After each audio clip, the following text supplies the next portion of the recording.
Assalamualaikum warahmatullahi wabarakatuh. Halo, apa kabar teman-teman? Pasti sehat semua ya.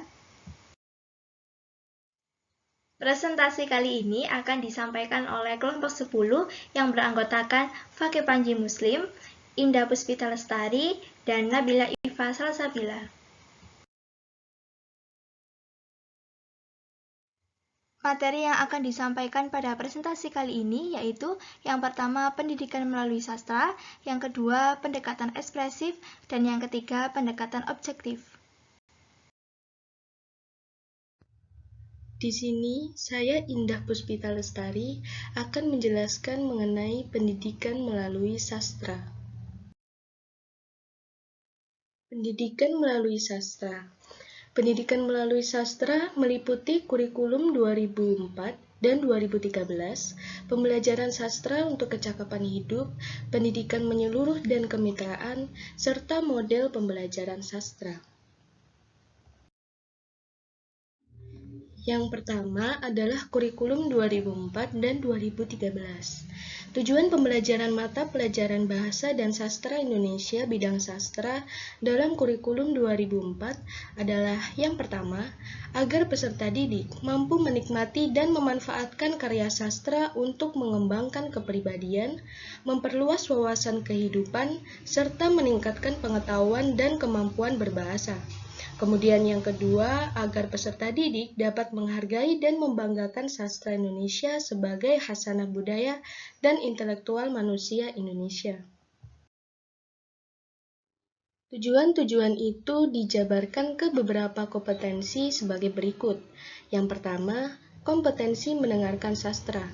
Kompetensi ini meliputi kemampuan mendengarkan, memahami, dan mengapresiasi ragam karya sastra, baik karya asli maupun saduran atau terjemahan, dengan tingkat kemampuan peserta didik. Yang kedua, kompetensi berbicara sastra. Kompetensi ini meliputi kemampuan membahas dan mendiskusikan ragam karya sastra sesuai dengan isi dan konteks lingkungan dan budaya. Yang ketiga, kompetensi membaca sastra.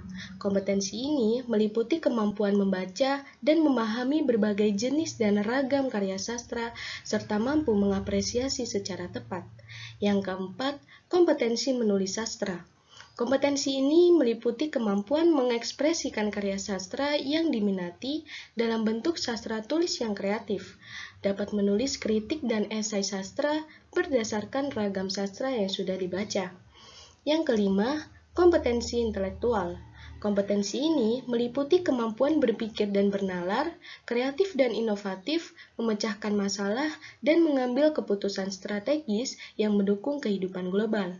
Yang keenam, kompetensi emosional. Kompetensi ini merupakan kompetensi untuk memahami diri sendiri dan orang lain. Yang ketujuh, kompetensi kecerdasan bahasa.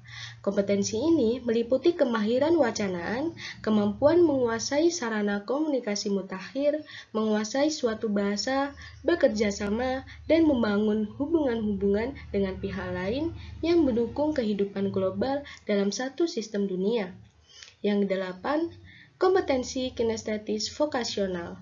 Kompetensi ini meliputi kecakapan mengoperasikan sarana-sarana komunikasi mutakhir, melakukan pekerjaan mutakhir, dan menggunakan alat-alat mutakhir yang mendukung suksesnya berkiprah dalam kehidupan global. Yang kesembilan, kompetensi spiritual. Kompetensi ini meliputi kemampuan kecakapan transenden, kesadaran yang tinggi untuk menjalani kehidupan, menggunakan sumber-sumber spiritual untuk memecahkan permasalahan hidup dan berbudi luhur. Kemudian kurikulum 2013. Kurikulum 2013 mengamanatkan esensi pendekatan ilmiah dalam pembelajaran yang meliputi 3 ranah belajar, yaitu yang pertama, ranah sikap. Ranah sikap menyentuh transformasi substansi atau materi ajar agar peserta didik tahu mengapa. Yang kedua, ranah pengetahuan. Ranah pengetahuan menyentuh transformasi substansi atau materi ajar agar peserta didik tahu apa. Yang ketiga, ranah keterampilan. Ranah keterampilan menyentuh transformasi substansi atau materi ajar agar peserta didik tahu bagaimana. Poin yang kedua, adalah pembelajaran sastra untuk kecakapan hidup. Sesuai dengan amanat kurikulum 2004, pembelajaran sastra hendaknya digunakan peserta didik sebagai salah satu kecakapan untuk hidup. Kecakapan hidup itu meliputi yang pertama, kecakapan mengenal diri atau self-awareness. Yang kedua, kecakapan berpikir rasional atau thinking skill. Yang ketiga, kecakapan sosial atau social skill. Yang keempat, kecakapan akademik atau academic skill. Dan yang kelima, kecakapan vokasional atau vocational skill. Poin yang ketiga, yaitu pendidikan menyeluruh dan kemitraan. Dalam dokumen pendidikan, dikemukakan 4 pilar pendidikan kesejagatan, yaitu yang pertama, belajar mengetahui atau learning to know. Yang kedua, belajar melakukan atau learning to do. Yang ketiga, belajar menjadi atau learning to be. Dan yang keempat, belajar hidup bersama atau learning to live together. Poin yang keempat yaitu model pembelajaran sastra. Yang pertama, model pembelajaran kontekstual.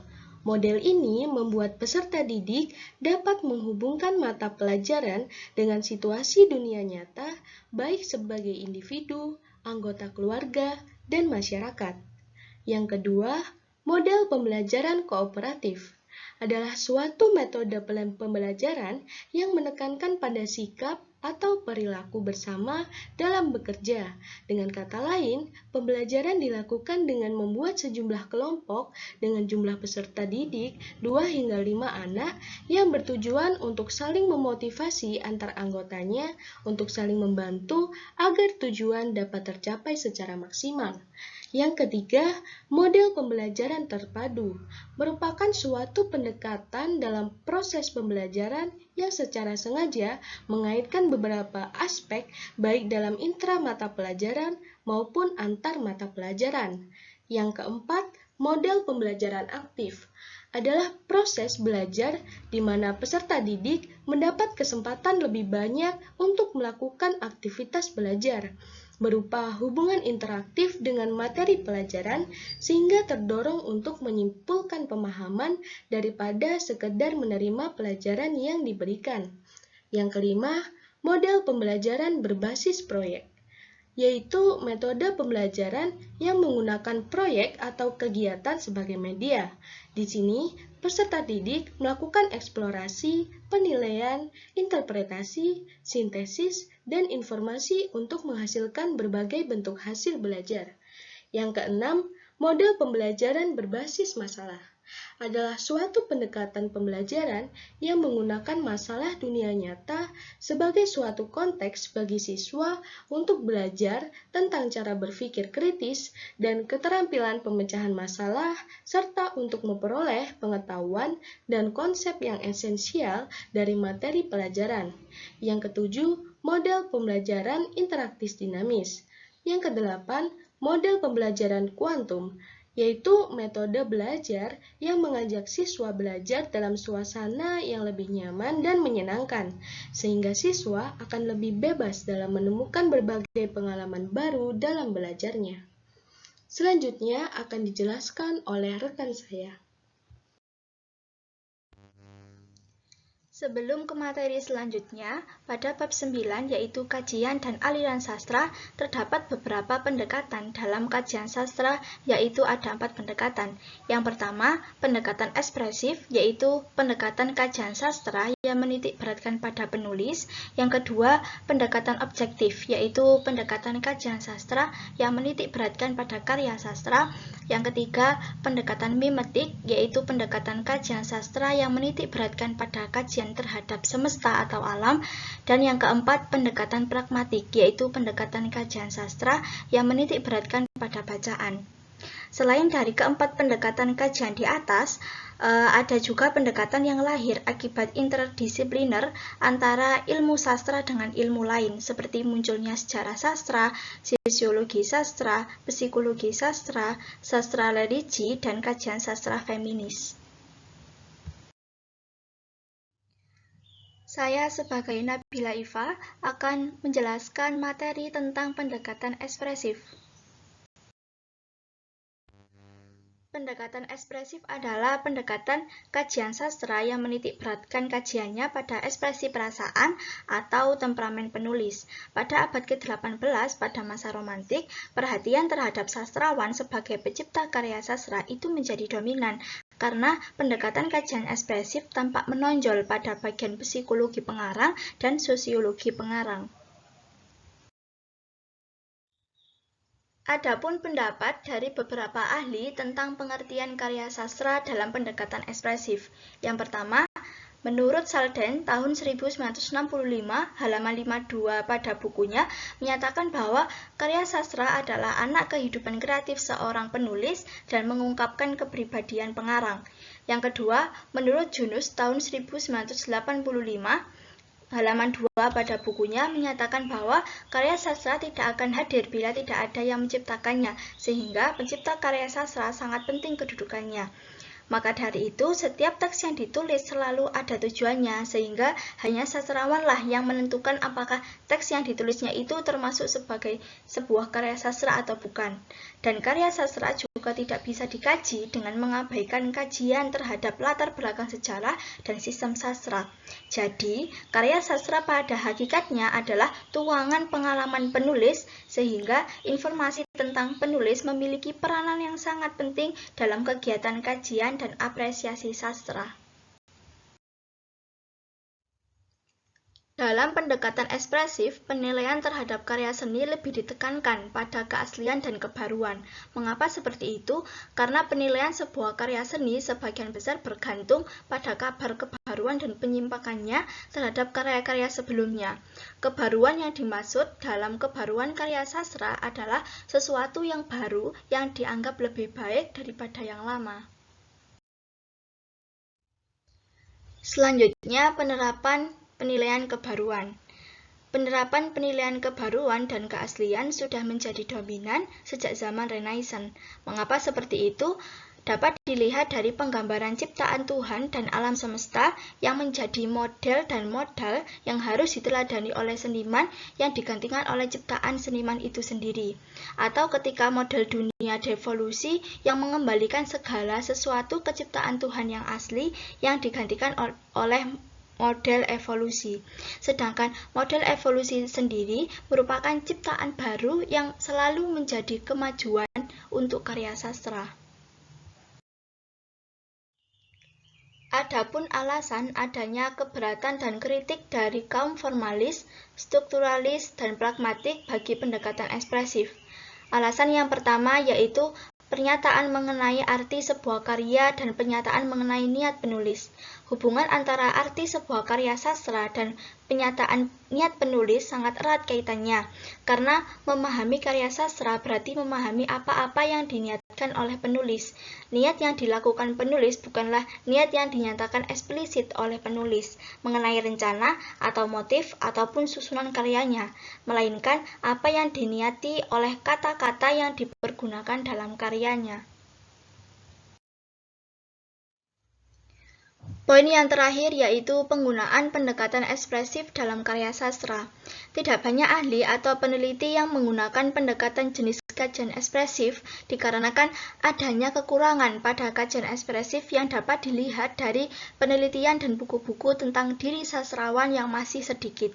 Pembahasan tentang sastrawan justru banyak dilakukan oleh majalah sastra yang disisipkan dengan singkat, yaitu berupa cerpen atau puisi. Tetapi pada akhir-akhir tahun ini sudah banyak yang membuat karya yang membahas diri sastrawan seperti karya sastra Taufik Ismail yang berjudul Karya dan Dunianya.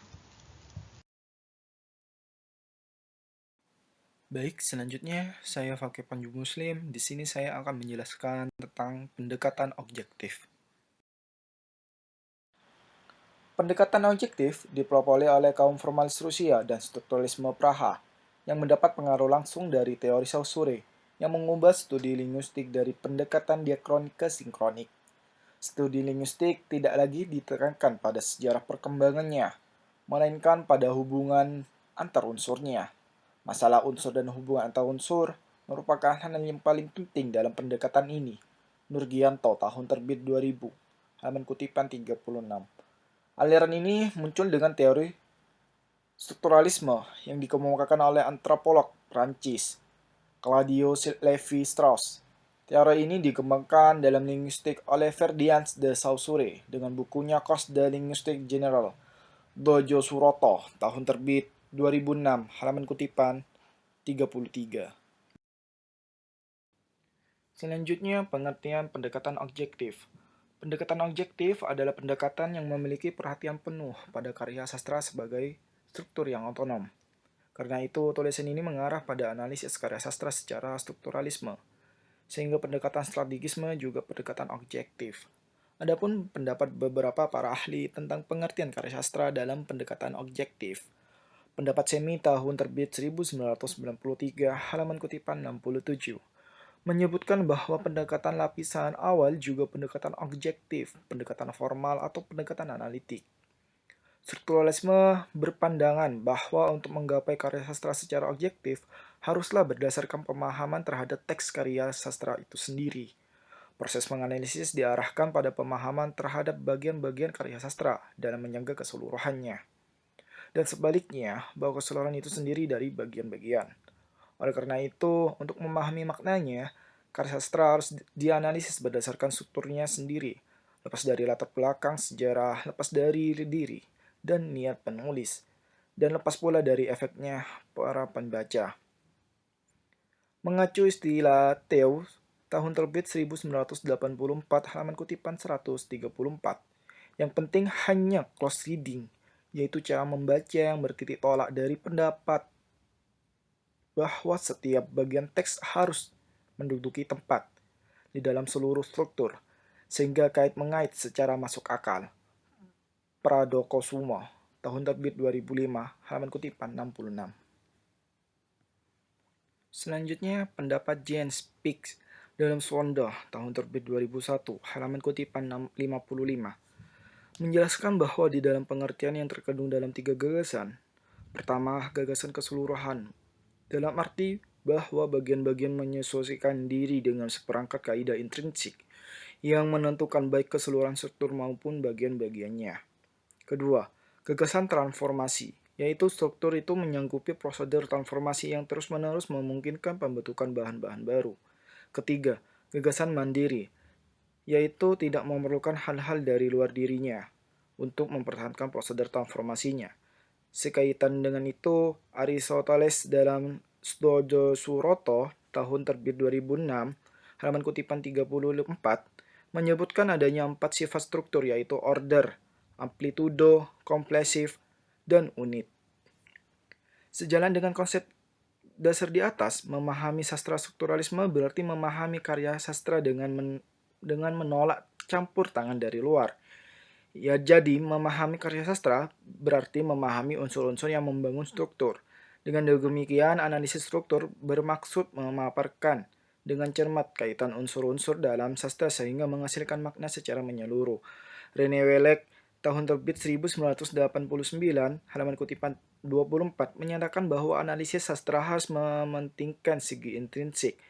Senada dengan pendapat tersebut, Kuller memandang bahwa karya sastra bersifat otonom, yang maknanya tidak ditentukan oleh hal di luar karya sastra itu. Istilah lainnya anti-kausal atau anti-tinjauan histori. Dojo Suroto, tahun terbit 2006, halaman kutipan 35.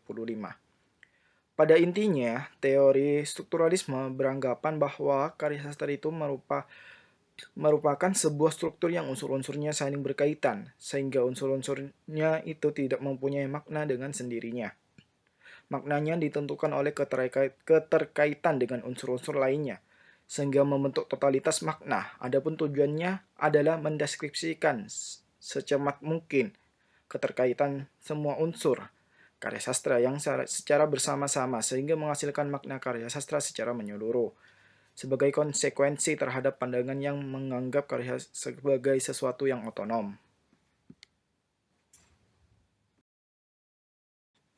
Analisis karya sastra dengan pendekatan strukturalisme Selain memiliki beberapa kelebihan, pendekatan ini pun mengandung berbagai kelemahan. Secara terinci, Theo tahun terbit 1984 menjelaskan 4 kelemahan strukturalisme murni, yakni yang pertama, strukturalisme belum mengungkapkan teori sastra yang lengkap. Yang kedua, karya sastra tidak dapat dilakukan secara terasing dan harus dipahami dalam suatu sistem sastra dengan latar belakang sejarahnya. 3. Adanya struktur yang objektif pada karya sastra makin disangsikan. Peranan pembaca selaku pemberi makna dalam interpretasi karya sastra semakin ditonjolkan dengan segala konsekuensi untuk analisis struktural. Keempat, analisis yang menekankan otonomi karya sastra juga menghilangkan konteks dan fungsinya, sehingga karya itu dimenaragadingkan dan kehilangan hubungan sosialnya. Setelah pendekatan strukturalis, pada bagian akhir tahun 1960-an, muncul kelompok pasca strukturalis. Tokoh-tokoh teori pasca strukturalis adalah Ronald Barthes, Julia Kristeva, Jacques Lacan, Jacques Derrida, dan Lucien Goldman. Para pasca strukturalis adalah para strukturalis yang tiba-tiba melihat pemikiran mereka. Dasar pendekatan kelompok pasca strukturalis adalah ketakpercayaan terhadap bahasa. Bahasa tidak mungkin mencerminkan kenyataan atau tidak mungkin dicek berdasarkan kenyataan. Pemakaian bahasa dalam teks menciptakan sebuah kenyataan yang hanya terdiri atas dan dalam bentuk bahasa, sebagai dunia tanda. Setiap teks merupakan semacam tenunan yang tidak mungkin kita tentukan atau telusuri artinya yang definitif. Tugas pemberi arti atau kritik teks adalah mengadakan dekonstruksi, membongkar teks dengan mengembalikannya pada teks-teks lain. Dalam hubungan ini dikenal adalah adanya prinsip intertekstualitas. Prinsip ini berarti bahwa setiap teks sastra dibaca dengan latar belakang teks-teks lain. Tidak ada sebuah teks pun yang sungguh-sungguh mandiri, dalam arti bahwa penciptaannya dan pembacaannya tidak dapat dilakukan tanpa adanya teks-teks lain.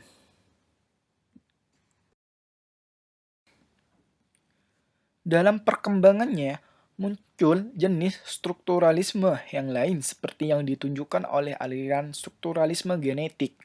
Kajian strukturalisme genetik merupakan kajian terhadap karya sastra yang digabungkan dan dilengkapi dengan kajian terhadap diri pengarang. Strukturalisme genetik dikembangkan oleh sosiolog Prancis, Lucien Goldman.